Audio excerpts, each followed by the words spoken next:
मिर्ज़ापुर मिर्ज़ापुर एक बहुत ही सुंदर और प्यारा गांव होता है और यहाँ के लोग बहुत ही सीधे साधे और भोले भाले होते हैं। इसी गांव में राधा और मोहन नाम के एक पति पत्नी अपनी एक छोटी सी बेटी मीरा के साथ एक छोटे से घर में खुशी खुशी रहते हैं। दोस्तों, राधा और मोहन दोनों ही बहुत गरीब थे, लेकिन उन्हें कभी भी इस बात का कोई भी अफसोस नहीं था, क्योंकि उन्हें अपनी मेहनत और ईमानदारी पे पूरा भरोसा था। मोहन रोज सुबह जल्दी से उठता था और खेतों में काम करने के लिए चला जाता था। एक बार की बात है, मोहन सेठ के खेत में काम करने के लिए जाता है कि तभी सेठ मोहन से कहता है, मोहन, इस खेत को अच्छे से साफ कर देना और इसमें आलू बो देना। मैं कुछ दिनों के लिए बाहर जा रहा हूँ, और हाँ, याद रहे मैं इसे तुम्हारी जिम्मेदारी पे छोड़ के जा रहा हूँ मोहन। ठीक है, अब मैं चलता हूँ। इतना कहकर मालिक वहां से चल देता है और इधर मोहन अपनी पूरी लगन और ईमानदारी से खेतों में काम करने लगता है। और देखते ही देखते मोहन शाम तक खेत में आलू बो देता है और फिर आलू बोने के बाद वो अपने घर पर खाना पीना खाने के लिए चल देता है। लेकिन दोस्तों, जब मोहन अपने घर पर खाना खाने के लिए जा रहा होता है कि तभी अचानक से मौसम बिगड़ने लगता है और जोर जोर से बिजली कड़कने लगती है और देखते ही देखते बारिश आ जाती है।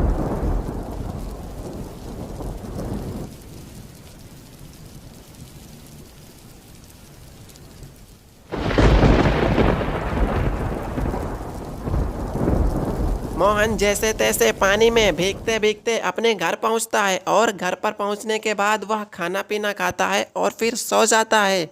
और फिर अगली सुबह जल्दी से उठकर मोहन खेत में फसल की देखभाल करने के लिए आ रहा होता है कि तभी जैसे ही वो आधे रास्ते में पहुंचता है, वैसे ही फिर से बारिश होना शुरू हो जाती है। और दोस्तों, मोहन जल्दी जल्दी खेत की तरफ भागता है, लेकिन बारिश रुकने का नाम ही नहीं लेती है। वो तो धीरे धीरे और तेज होती जा रही थी और फिर आखिरकार मोहन ने एक पेड़ के नीचे रुकने का फैसला किया। मोहन जल्दी से भागता हुआ आता है और वहीं एक झोपड़ी के पास पेड़ के नीचे खड़ा हो जाता है और वह बरसात रुकने का इंतजार करने लगता है। लेकिन करीब 1-2 घंटे बीत जाने के बाद भी बारिश रुकने का नाम ही नहीं लेती है। तब मोहन अपने घर की ओर चलने का फैसला करता है और वह बारिश में जल्दी जल्दी भागते हुए अपने घर की ओर चल देता है और थोड़ी ही देर में वह अपने घर पर पहुंच जाता है। घर पर पहुंचने के बाद मोहन अपनी पत्नी राधा से कहता है, राधा, इस बारिश की वजह से मैं तो आज खेत पर ही नहीं पहुंच पाया। कहीं ऐसा ना हो मेरी वजह से मालिक की सारी फसल बर्बाद हो जाए। तभी राधा मोहन से कहती है, सुनिए जी, अब अगर बरसात हो रही है तो इसमें आपकी क्या गलती है? आप थोड़ी ना बरसात करवा रहे हो। आप परेशान ना हो, सब ठीक हो जाएगा। बस भगवान पे भरोसा रखिए। हाँ राधा, कह तो तुम ठीक रही हो। खैर देखते हैं क्या होता है। आखिरकार सब कुछ उस ऊपर वाले के हाथ में ही है। देखते हैं ये बारिश कब तक रुक जाती है।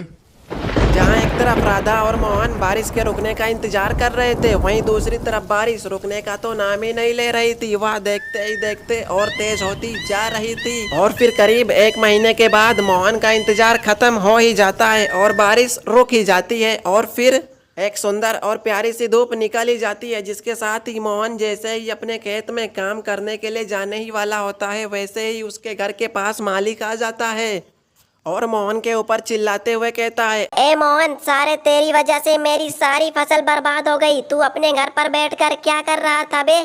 अरे मालिक, मेरी बात तो सुनिए, इसमें मेरी कोई भी गलती नहीं है।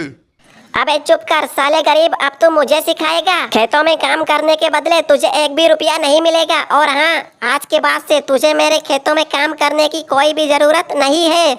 इतना कहकर मालिक गुस्से में वहां से चला जाता है और इधर मोहन बहुत ही उदास होता है।